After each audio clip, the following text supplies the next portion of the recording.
자, 한번 조용히 한번 눈을 한번 감아 보실까요? 네. 그리고 제가 묻는 질문에 한번 떠올려 보시죠. 가족 말고 언제든지 여러분이 도움을 요청하면 달려와 줄 수 있는 사람. 그리고 내가 힘들고 어려울 때 전화해서 내가 도움을 요청하면 언제든지 달려와 줄 수 있는 사람이 몇 명이나 있는지 한번 떠올려 보시죠. 그리고 내가 새벽녘에 어려움을 만났을 때 새벽 2시에 전화할 수 있는 사람이 몇 명이나 되는지, 그리고 살면서 큰 어려움을 겪어서 당장 돈이 1,000만 원 정도 필요한데 묻지 않고 내가 전화하면 돈 1,000만 원 정도는 그냥 내줄 수 있는 사람이 여러분의 삶에 몇 명이나 있는지 한번 떠올려 보시죠. 자, 위에 조금 좁혀서 가족들을 향해서 한번 떠올려 보십시오. 가족 중에 가장 가까이 있는 사람, 남편이나 아내가 되겠죠? 나에게 있어서 아내는, 나에게 있어서 남편은 누구인가 혹시 생각해 보셨습니까? 나에게 있어서 남편은 어떤 의미인가? 나에게 있어서 아내는 어떤 의미인가? 어떤 존재인가? 한번 지금 생각해 보시죠. 여러분의 삶에 있어서 자녀는 누구입니까? 여러분에게 자녀는 어떤 의미입니까? 혹시 요즘 애완동물들을 많이 키우는데 사람들이 애완동물을 키우는 이유는 애완동물은 결코 주인에게 노라고 말하지 않습니다. 주인의 의견에 반대하지 않습니다. 혹시 내가 가까이 있는 사람과의 관계를 생각할 때 혹시 애완동물처럼 내가 원하는 대로 예스만 해주기를 바라지는 않는지요? 그렇다면 그 사람은 나에게 있어서 어떤 의미인가 하는 거예요. 한번 솔직하게 한번 나 자신에게 물어보고요.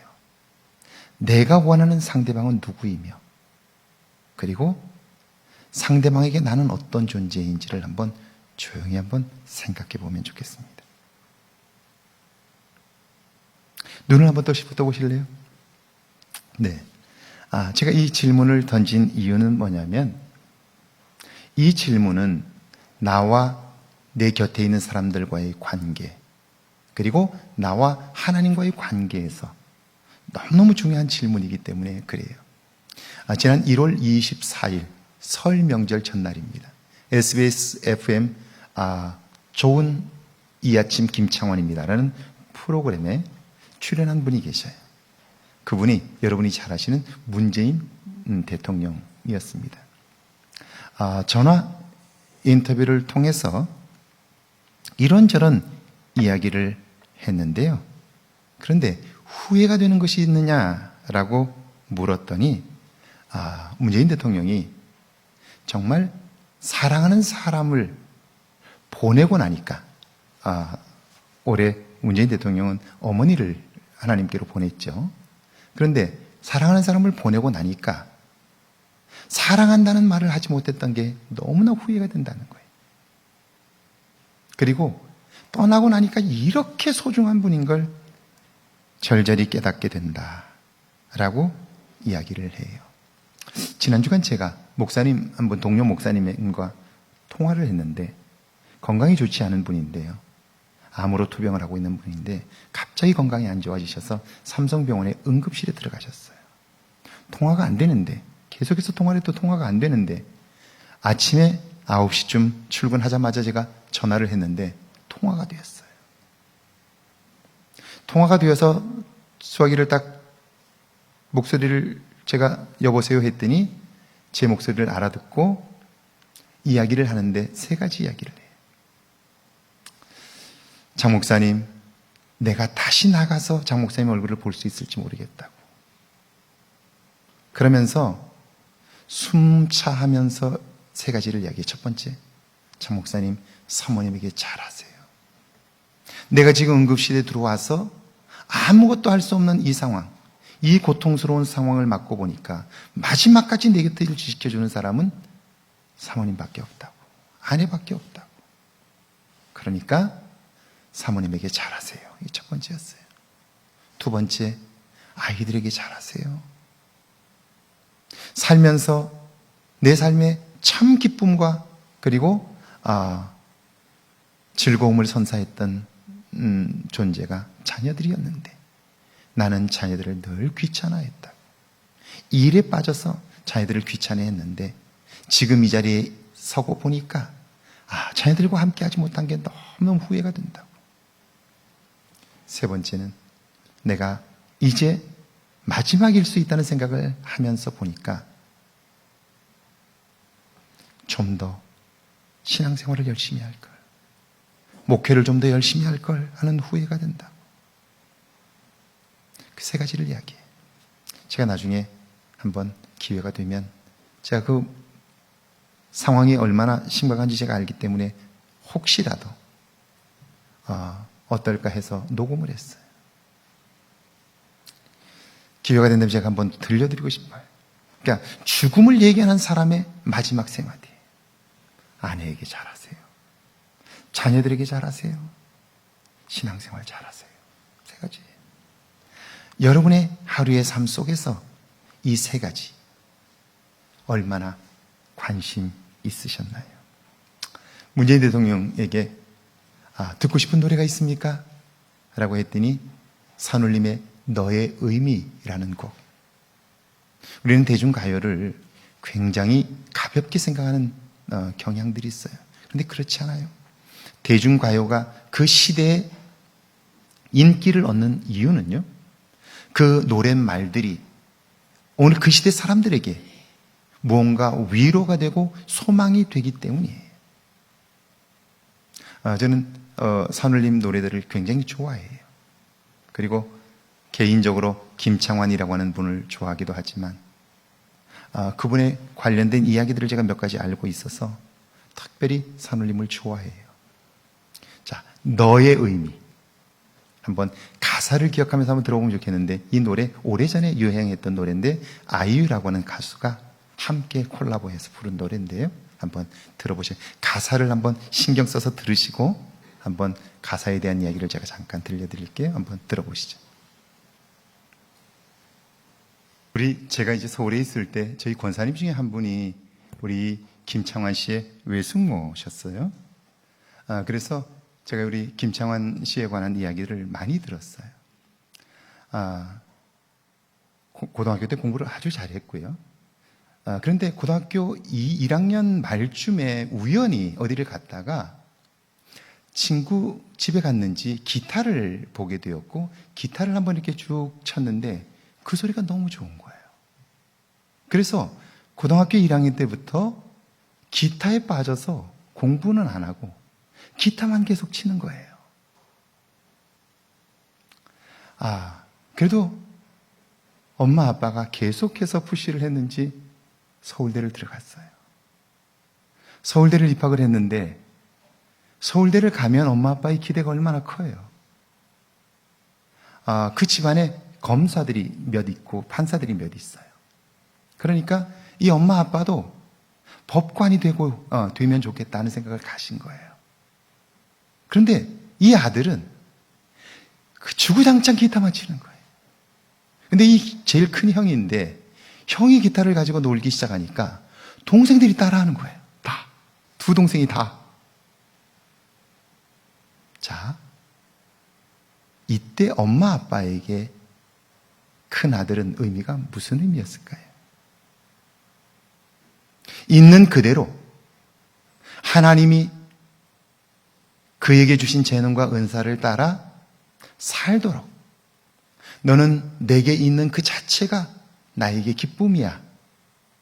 그런 의미였을까요? 아니었던 것 같아요.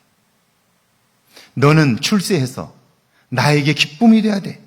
판사가 돼야 하고, 너는 검사가 돼야 하고, 그래서 우리 집안의 자랑이 돼야 돼. 그게 의미였어요. 근데 그게 되지 않으니까 끊임없이 불편했어요. 그런데 지금 보니까 어떤가요?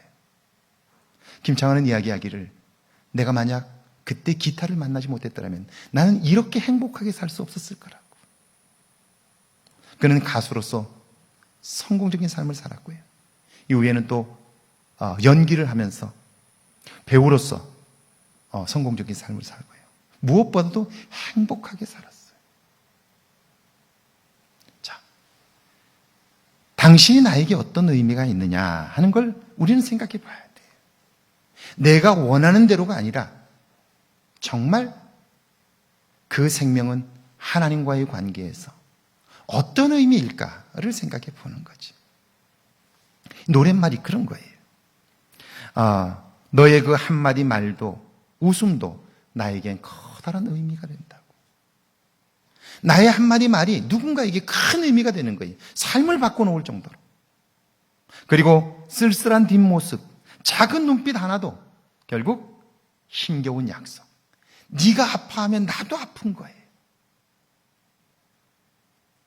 이런 영향력 있는 삶을 살 수 있는 거예요. 그런데 오늘 우리가 그러지 못한 거죠. 그래서 이 노래는 정말 제가 좋아하는 가사인데요. 이렇게 얘기해요. 나와 너 사이에 나는 창문을 하나 내리. 창을 내겠다는 거예요. 어떤 창이냐면 바람이 불어오는 창. 바람이 들어오려면 어떻게 해야 되죠? 창문을 열어야 돼요. 창문을 내고, 그리고 내가 부르면 언제든지 다가올 수 있도록 그 창문을 여는 거예요. 그래서 닫힌 마음의 창들을 열고 대화하는 거예요. 내가 부르면 언제든지 응답할 수 있는 관계들로 내 주변을 채워가는 거예요. 이게 사람만의 문제인가요? 여러분, 하나님과 우리의 관계도 그렇지 않나요? 신앙생활 한다는 게 뭔가요? 우리의 닫혀있는 마음에 창을 내는 거예요. 그리고 그 창을 열고 하나님이 우리에게 주시는 생명의 바람, 그 기운을 우리가 받는 거예요. 할렐루야. 그런데 창문을 내려고 하지 않아요. 오히려 옷을 더 꽉꽉 잠그려고만 하지 않나요? 하나님과 여러분 창문이 있으신가요? 그 창문이 혹시 닫혀 있지는 않은가요? 누군가의 관계에서 어떤가요? 창문이 있나요? 널 향해 창을 내리. 바람이 통하는 창. 그 창을 내겠다고 그러는 거예요. 너무 철학적이지 않아요? 그리고 너무 신앙적이지 않아요? 오늘 우리가 소통이 안 되잖아요. 소통이 안 되면요, 어떤 일이 벌어지는 줄 아세요? 끊임없이 오해가 생겨요. 외로워요. 그래서 자꾸 다른 사람 흉봐요. 사실도 아닌 일로 흥분해요. 외롭기 때문에 그래요. 여러분, 이걸 꼭 기억해야 돼요. 아마 대장금에 나왔던 대사였던 것 같아요. 지금도 그 장면이 기억이 나요. 장금이가 너무나 많이 스캔들에 휘말리고 너무 힘드니까 그를 아꼈던 상궁에게 물어요. 상궁님, 왜 궁궐에는 이렇게 사람들이 서로를 힘들게 하고 왜 이렇게 질투하고 다툼이 끊이지 않을까요? 그러자 그 상궁이 이렇게 얘기해줘요. 사람들이 너무 외로워서 그래. 외로워서 그런 거예요. 오늘날 교회들이 왜 이렇게 다툼이 많을까요? 오늘날 왜 사람들의 마음속에 기쁨이 없을까요? 왜 여유가 없을까요? 외로워서 그런 거예요. 자, 저는 그래서 이렇게 정의할게요. 신앙생활을 한다는 것은 하나님을 향하여 창을 내는 거예요. 할렐루야. 그리고 매일매일 이렇게 수요일마다 모여서 말씀을 듣는 것은 그 창을 여는 거예요. 그리고 하나님을 향하여 창을 열었던 사람들은 세상을 향하여, 내 가장 가까이 있는 사람들을 향하여 창을 만들고, 그리고 그 창을 여는 거예요. 할렐루야. 이게 신앙생활인 거예요. 이게 건강한 신앙생활. 그래야 외로움에서 자유로울 수 있고요. 사는 즐거움을 경험할 수 있게 되는 거죠. 자, 믿음이란 약속을 믿는 거예요. 밑에 같이 한번 읽어볼까요? 함께 읽습니다. 미국의 어느 초등학교에서 있었던 일입니다. 하나님이 수업 시간에 한 흑인 소녀에게 물었습니다. 조니, 우리는 지금 자신이 누구인가라는 정체성에 관해 이야기를 나누고 있단다. 너는 누구인지 한번 말해볼 수 있겠니? 그러자 갑자기 교실 분위기가 물을 끼얹듯 조용해졌습니다. 소녀는 인종차별로 인해 학생들 사이에서 멸시와 따돌림을 받던 아이였기 때문입니다. 모든 학생들이 호기심과 조롱이 가득한 눈빛으로 조니를 바라보았습니다. 처음 조니는 당황한 듯 보였습니다. 조니, 일어서 말해봐요. 조니는 누구인가요? 선생님이 다시 한번 물었습니다. 여기저기서 키득거리는 소리가 들렸습니다. 그때 조니가 대답합니다. 예, 선생님. 제 이름은 조니고요. 흑인입니다. 언제나 저는 거울을 볼 때마다 조니, 너는 대단히 중요한 사람이야. 아주 멋있는 사람이라고 하며 제 자신에게 말합니다. 왜냐고요? 하나님은 결코 쓸데없는 사람을 만들지 않기 때문입니다. 자, 여러분, 제가 보여준 이 영상과 제가 가사를 설명해 주었는데 누가 어려운 여건 속에서도 이런 믿음의 말을 할 수 있나요? 나이와 상관없어요. 배운 것과 상관없어요. 교회를 얼마나 오래 다녔냐, 그건 그렇게 중요하지 않아요. 누가 이런 믿음의 말을 할 수 있나요? 그것은요, 하나님과 창을 낸 사람이에요. 그리고 그 창이 열려있는 사람이에요. 그는 항상 자기 자신이나 자기가 하는 모든 일들을 다 하나님과의 관계에서 생각해요. 돈을 버는 일이나 하고 있는 일이나 모든 걸 다 하나님과의 관계에서 이해해요. 옆 사람과의 관계도 다 하나님과의 관계에서 하나님의 눈으로 이해하고 받아들이는 거예요. 그러니까 세상 사람들이 보는 것과 다른 거예요. 우리는 자꾸 사실이 뭐냐, 팩트가 뭐냐, 여기에 관심이에요. 그러나 여러분, 사실은 그렇게 중요하지 않아요. 내가 어떻게 믿느냐가 중요해요. 내가 어떻게 이해하느냐가 더 중요해요. 왜냐하면 내가 이해하는 그것으로 나는 생각하게 되고 생각하는 그것으로 행동하기 때문에 그래요. 그러니까 결국 신앙생활이란 창문을 내는 것과 같은, 그리고 하나님을 향하여 세상을 향하여 창문을 여는 것과 같은 행동을 만들어내는 건데요. 그게 어디서 오는 거냐면 그 사건과 상황을 보는, 이해하는 태도에서 오는 거예요. 태도에서.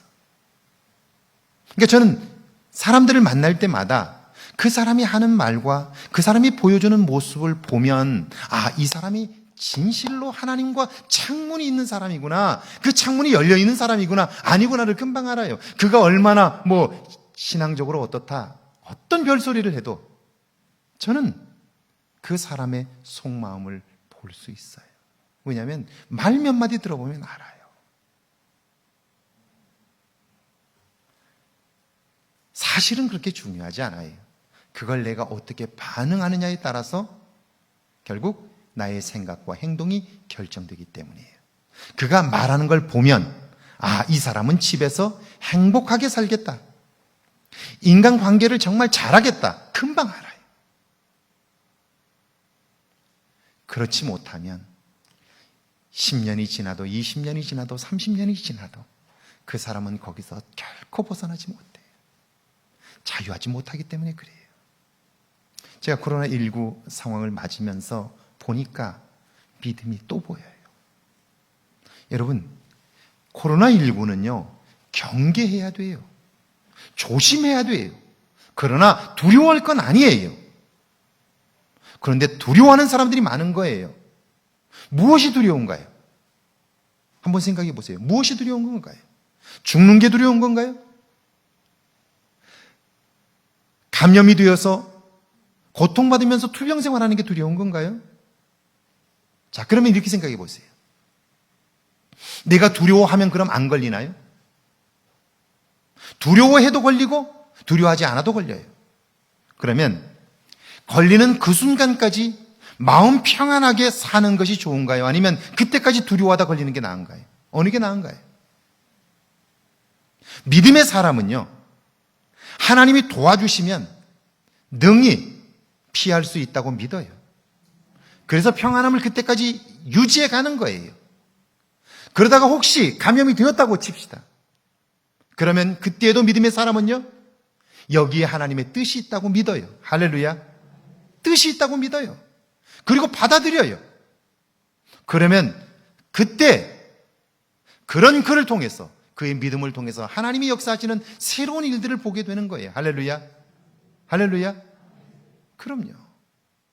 그리고 그 상황을 겪으면서 그의 내면은 또 한 번 성장하는 거예요. 경계해야 하고 조심해야 하지만 두려워하는 일은 아니라고요. 그런데 많은 사람들이 두려워해요. 그런데 두려워하면서 자기도 모르게 함정에 빠져요. 자기의 편안함을 위한 변명을 하는 거예요. 하나님과 멀어지고 있는 자기 자신을 발견하지 못하는 거예요.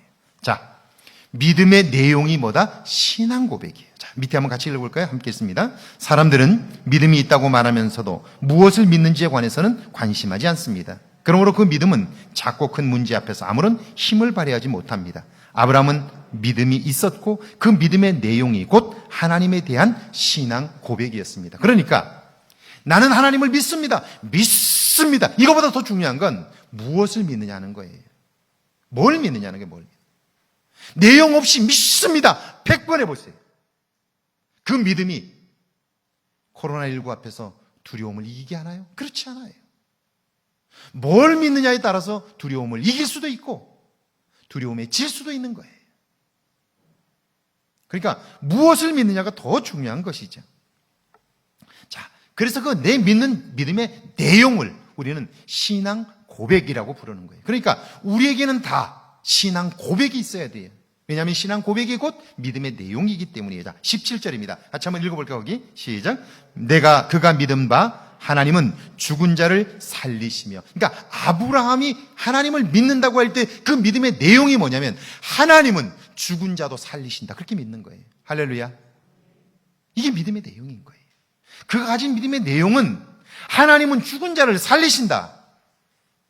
여러분도 믿으시나요? 믿으시나요? 자, 이걸 확실하게 믿는다면 그 믿음이 그의 생각과 행동을 결정하는 거예요. 보세요.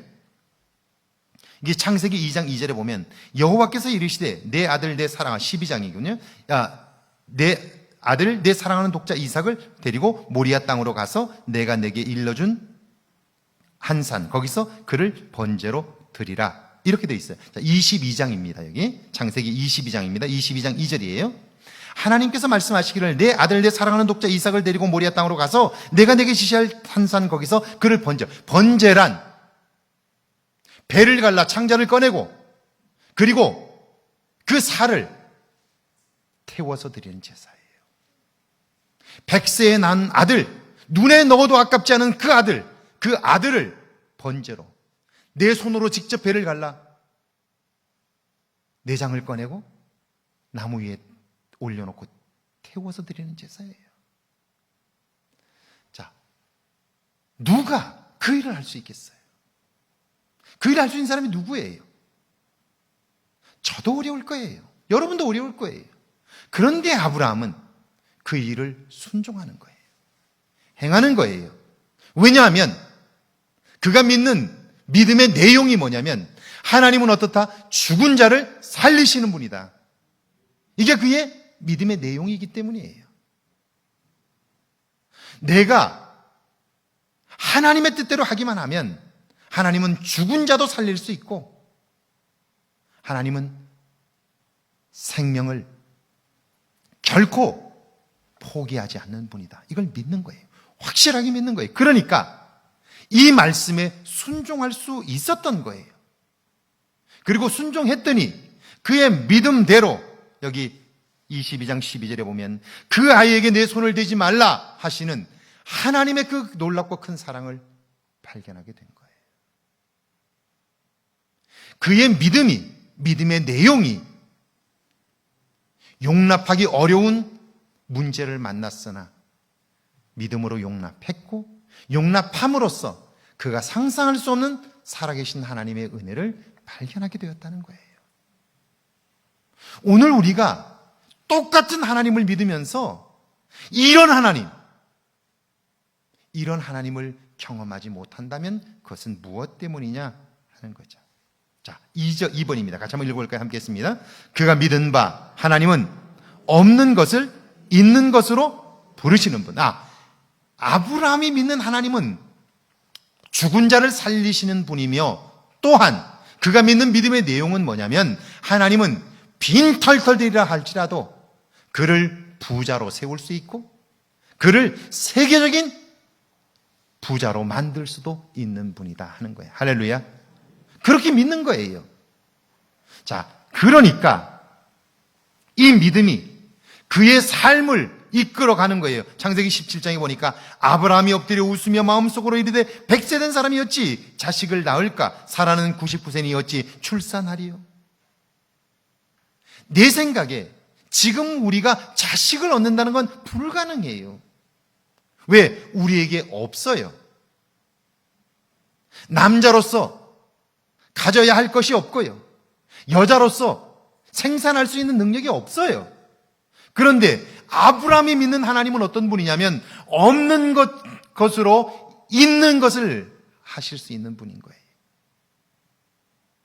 그러니까 아브라함은 확실히 이걸 믿는 거예요. 하나님은 말씀으로 세상을 창조하셨고 아무것도 없는 곳에 모든 것이 있게 하신 분이셔요. 할렐루야. 그걸 믿는 거예요. 그러니까 자기가 생각해도 100세에 아들을 얻는다는 것, 경수가 끊어진 아내가 임신한다는 것 불가능해요. 그러나 하나님은 없는 것을 통해서 있게 하실 수 있는 분이에요. 못할 것이 없는 분인 거죠. 그러니까 어때요?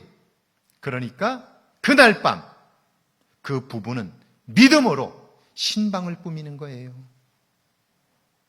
약속을 믿는 믿음으로 신혼방을 꾸민 거예요. 성령에 의해서 잉태된 거 아니에요. 믿음이 이런 놀라운 행동, 삶의 모습을 보여주는 거예요.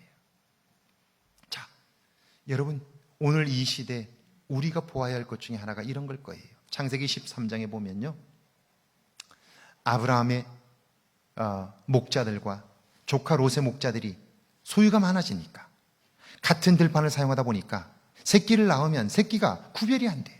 그래서 다투기 시작해요. 분쟁이 생겨요. 이렇게 가다가는 친척 간에 갈등이 생겨서 대판 싸울 것 같아요. 안 되겠어요.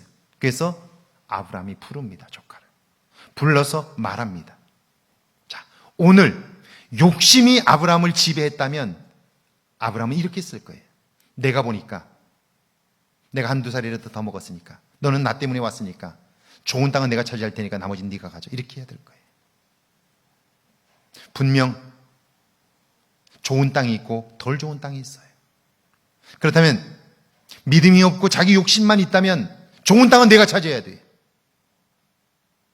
만약 그걸 차지하겠다고 하는 조카가 있다면 그놈은 나쁜 놈이에요. 그놈하고는 상종하지 말아야 돼요. 그런데 창세기 13장에 보면 아브라함은요, 조카에게 이렇게 말합니다. 너와 내가 골육인데, 친척인데 지금 목자들이 자꾸 다투니까 이것 때문에 우리가 서로 갈등이 생긴다. 이것 때문에 의가 깨지면 안 되지. 관계가 깨지면 안 되지. 네가 요단 들판을 보고 동쪽과 서쪽 어느 쪽이든지 먼저 선택해. 그러면 내가 나머지 가질게. 그래요. 조카 롯이 보니까 요단 동편이 물이 많고 초지가 많아요. 뒤도 돌아보지 않고 그 땅을 가지고 그 땅을 차지하러 갑니다. 아브라함은 거기에 대해서 박수를 쳐주고요. 잘했다. 그를 칭찬해줘요. 그리고는 반대편 요단 서편으로 가요. 여러분, 아브라함이 바보입니까? 왜 이런 멍청한 짓을 하나요? 자기가 소유를 주장할 수 있는데 왜 그래요? 여러분, 이게 그가 믿는 믿음, 그의 속에 신앙 고백이 있기 때문이에요. 하나님에 대한 이해가 있기 때문이에요. 그에게 있어서 하나님은 어떤 분인가요? 없는 것에서 있는 것을 창조하실 수 있고요, 적은 것에서 많은 것도 창조하실 수 있고요, 빈손에 양손 가득 담아주실 수도 있는 분인 거죠. 그러니까 그때 그는 하나님을 믿는 믿음으로 과감하게 포기함으로 물질이 아니라 관계를 선택하는 거예요. 그 관계를 선택할 수 있기 때문에 그는 하나님과의 관계도 소중하게 여기는 거예요. 이걸 그대로 그의 아들 이삭이 닮았죠. 창세기 26장에 보면 그 이삭이 아버지 때에 팠던 우물을 파고 그곳에서 이제 짐승들을 키우려고 하는데 블레셋 사람들이 와가지고요, 그 우물을 막아버려요. 갈등이 생겨요.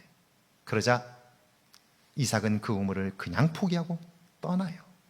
여러분, 우물이 우리나라하고는 다릅니다. 아무데나 물이 나오질 않아요. 그리고 우물 하나 파는데 얼마나 그 옛날 수천 년 전에 지금도 기원전 우물들이 그 땅에 남아 있어요.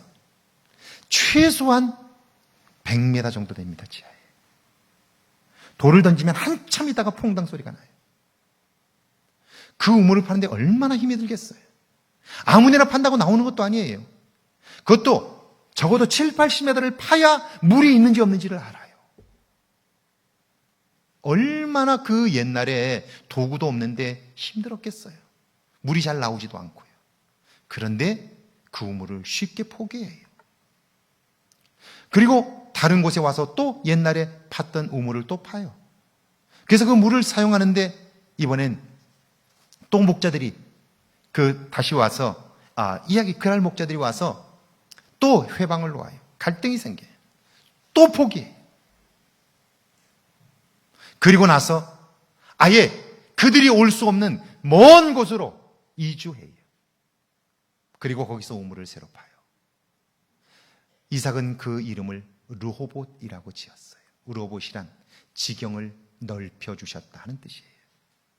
하나님께서 내가 그걸 포기했지만 나의 삶의 지경을 더 넓혀주셨다. 왜냐하면 이삭이 그렇게 포기할 수 있었던 것은 그의 믿음의 내용이 하나님은 없는 것을 있게 하실 수 있고 무에서 유를 창조하실 수 있는 분이기 때문이죠. 그의 믿음의 내용이 있었기 때문에 그는 그 일을 감당할 수 있는 거죠. 자, 2번입니다. 믿음이 마지막까지 그를 붙들어줍니다. 밑에 한번 읽어볼까요? 함께 했습니다. 힘겹고 어려운 문제를 만나면 들려오는 소리들이 참 많습니다. 그런데 거의 대부분의 소리들은 우리를 낙담하고 실망하게 합니다. 그 소리들이 모두 사탄으로부터 오기 때문입니다. 그러므로 그 소리가 생각에 머물지 못하도록 해야 합니다. 우리는 생각해야 할 것은 생각하지 않고요, 생각하지 않아도 되는 것은 생각해요. 마음에 담아두지 않아도 되는 것은요, 다 담아두고요. 차곡차곡. 버려도 좋은 것들은요, 담아두어야 할 것들은 다 버려요. 이 어리석음이죠. 누군가의 말 한마디, 여러분, 그 사람이 몰라서 그러는 거예요. 그 사람이 어떻게 나에 대해서 다 알겠어요. 그런데 우리는 그 말 한마디 못 사귀어서 밤잠을 못 자잖아요.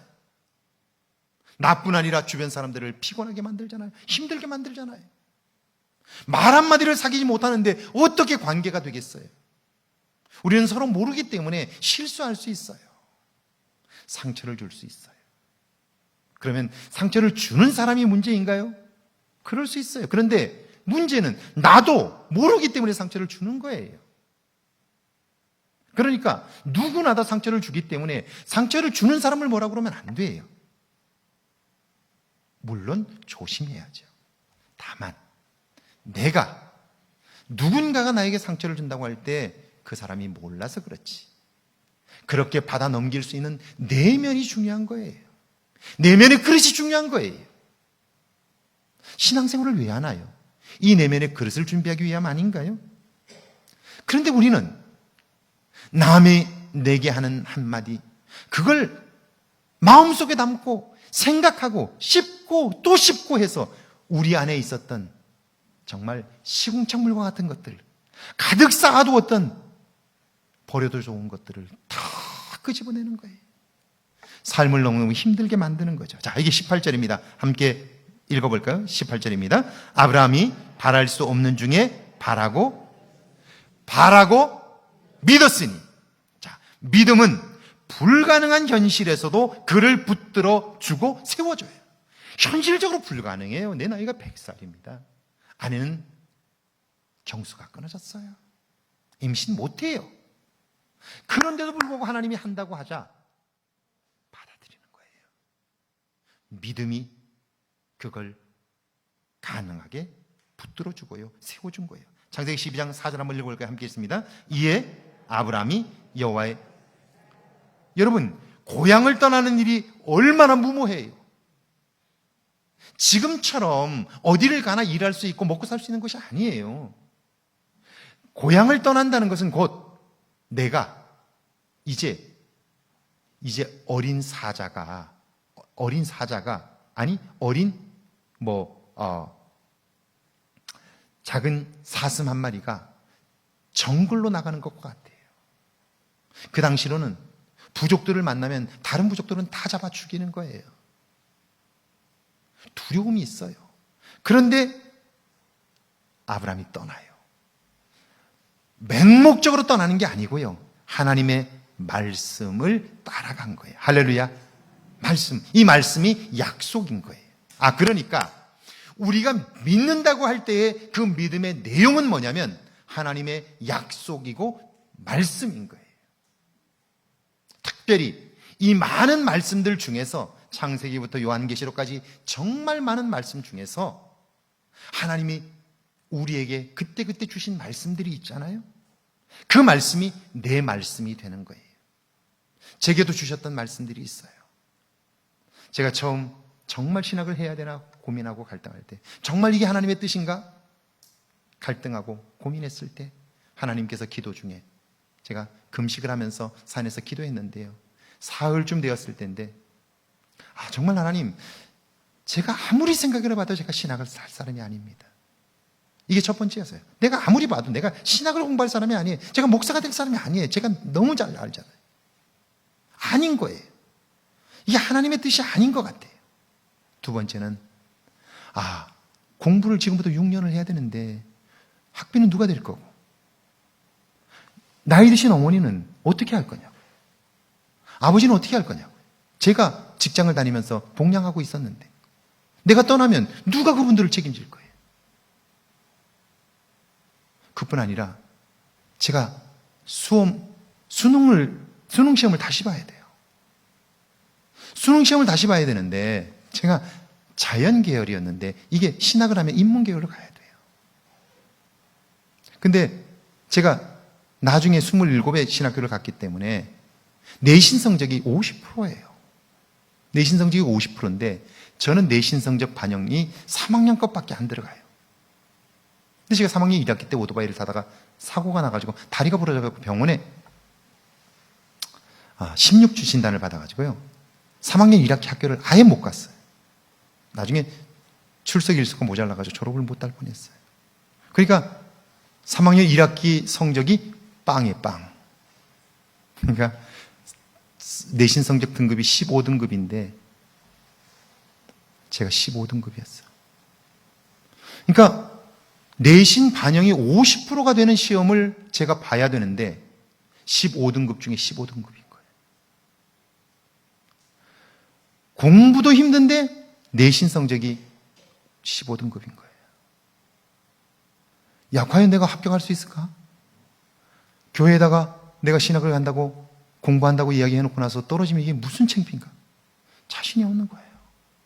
그러니까 안 될 수밖에 없는 조건들이 너무 많은 거예요. 그래서 제가 고민하면서 산에 올라가 금식하면서 기도한 거예요.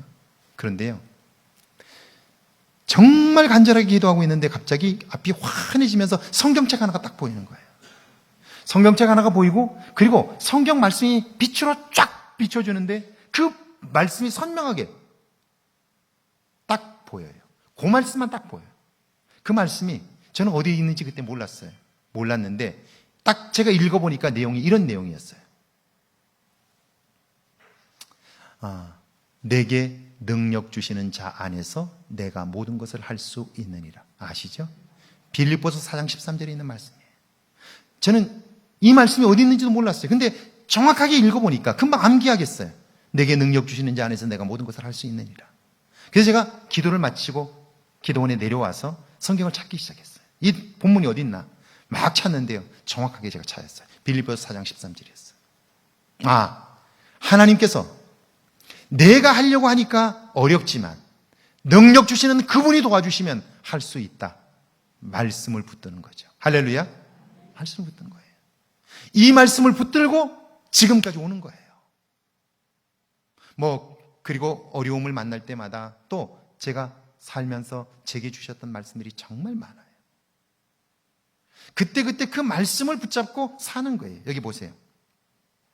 13장 8절과 9절 거기 한번 같이 읽습니다. 나나 너나 내 목자나 서로 다투게 하지 말자. 내가 좌하면 내가 우하고 내가 우하면 나는 좌하리라. 자, 다툼을 극복해요. 그리고 어른다움, 관용을 조카에게 보여주는 거예요. 지금은 돈이 걸리면 조카 아니라 누구하고도 싸우죠. 요만큼도 손해보려고 하지 않아요. 이건 교회 안에서도 그래요. 그러니까 도대체 교회에서 무엇을 배워야 하는지, 도대체 신앙이란 무엇인지 생각하지 않고 교회 다니는 거예요. 안 보면 그만이라고 생각하면서 사는 것, 이건 정말 잘못된 거예요. 왜냐하면 이곳이 하나님이 주인인 곳이라면 이곳에 나온 하나님의 자녀들은 모두 형제예요. 형제는 안 보면 그만인가요? 아니에요. 그럴 수 없어요. 그러는 순간 나는 하나님에게서 멀어질 수밖에 없는 거죠. 자, 14장 23절 한번 같이 읽습니다. 내가 아브라함으로 치부하게 하였다 할까요? 내게 속한 것은 실 한 오락이나 들매끈 한 가닥도 내가 가지지 아니. 무슨 말이냐면 가나안 연합군들이 공격하여 와서 조카 롯이 붙잡혀 갔어요. 그 아브라함은 집에서 길러온 군대를 데리고 올라가서 그걸 다 빼앗아 갖고 와요. 자, 롯의 조카 가정들도 식구들도 다 빼앗아 올 뿐 아니라 전리품들이 있잖아요. 그런데 그때 왔을 때 멜기세덱이 와서 당신을 이렇게 행하신 하나님을 찬송한다고 하면서 10의 1조를 그에게 주는데 아브라함이 깜짝 놀라요. 나는 내가 잘 싸워 이긴 줄 알았는데 하나님이 도와주셔서 그랬구나. 그리고 나서 그는요, 그 전리품 모두를 다 멜기세덱에게 줘요. 그리고 하나도 내가 갖지 않겠다고 그래요. 왜냐하면 사람들이 혹 아브라함이 하나님의 것을 차지했다고 말할까 봐 그는 그 전리품을 자기가 싸워서 이긴 거예요. 하나도 자기가 가지질 않아요. 보세요. 하나님을 위하여 그는요, 자기에게 주어진 모든 것을 다 포기할 수 있었다 하는 거예요. 뭐 때문에? 믿음 때문에. 믿음의 사람은 그 하나님의 약속을 믿는 거예요. 그러므로 20절 한번 같이 읽습니다. 하나님의 약속을 의심하지 않고 믿음으로 견고하여 져서 하나님께 영광을 돌렸어요. 21절입니다. 약속하신 그것을 능히 이루실 줄을 확신한 거예요. 22절입니다. 우리를 의롭다 하심을 믿는 거예요. 할렐루야. 제가 다시 정리합니다. 여러분, 신앙이란 뭐죠? 신앙이란 하나님과의 관계에서 창문을 만드는 거예요. 그리고 그 창문을 여는 거예요. 사람과의 관계에서 창문을 만들고 그 창문을 여는 거예요. 그럼 무엇으로 창문을 만들고 무엇으로 그 창을 열까요? 바람이 들어올 수 있도록 말씀, 약속을 믿는 거예요. 그리고 그 약속을 붙잡는 거예요. 그리고 그 붙잡은 말씀대로 사는 거예요. 그때 하나님의 함께 하신 내가 믿는 믿음의 내용이 사실임을 알 수 있게 되고요. 그걸 경험하게 될 때 우리의 삶이 새로워질 수 있는 거죠. 할렐루야. 능력 있는 삶이 되는 거예요. 여러분에게 이런 능력이 있기를 주의 이름으로 축원합니다.